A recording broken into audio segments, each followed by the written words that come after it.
आपण पाहताय महाराष्ट्र खबर न्यूज। या बातमीचे प्रायोजक आहेत श्री गणेश ज्वेलर्स अँड सराफ दक्षिण पुणे। सासूच्या कटकारस्थानांमुळे संसार मोडल्याच्या रागातून जावयाने सासूला पेटवून हत्या केल्याची तसेच त्यानंतर स्वतःही आत्महत्या केल्याची धक्कादायक घटना उघडकीस आली आहे। बाबी उसरे असे मृत सासूचे नाव आहे, तर कृष्णा अटणकर असे मृत जावयाचे नाव आहे। मुलुंड परिसरात ही घटना घडली आहे। अधिक माहितीनुसार कृष्णा अटणकर आणि त्यांच्या पत्नीची अनेकदा भांडणे व्हायची। याच कौटुंबिक कलहाला कंटाळून कृष्णा अटणकर यांची पत्नी त्यांना सोडून गेली होती। या दोघांचा 10 वर्षांपूर्वी घटस्फोट झाला होता। यासाठी आपली सासू बाबी उसरे कारणीभूत असल्याचा राग कृष्णा यांच्या मनात होता। संसार मोडल्यानंतर कृष्णाची पत्नी मुलुंड येथील आपल्या आईच्या घरी राहायला गेली होती। ती आपल्या 20 वर्षांच्या मुलासोबत तिकडे राहत होती। कृष्णा अनेकदा त्यांना भेटायला मुलुंडला जायचा।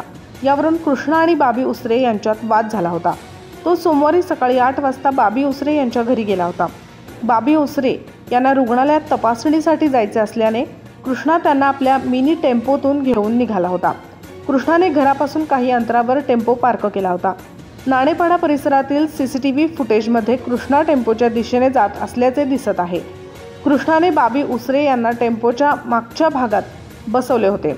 बाबी उसरे टेम्पोच्या मागच्या भागात बसल्यानंतर कृष्णाने टेम्पोचा दरवाजा आतून लावून घेतला।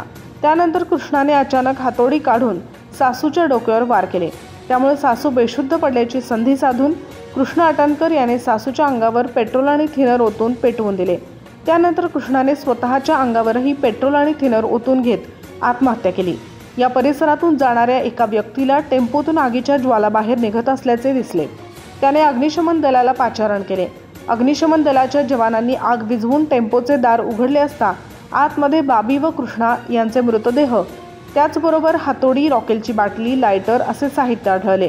दरम्यान त्यानंतर पोलिसांनी केलेल्या तपासात हत्येचा प्रकार उघडकीस आला। आपण पाहताय महाराष्ट्र खबर न्यूज। या बातमीचे प्रायोजक आहेत श्री गणेश ज्वेलर्स अँड सराफ दक्षिण पुणे।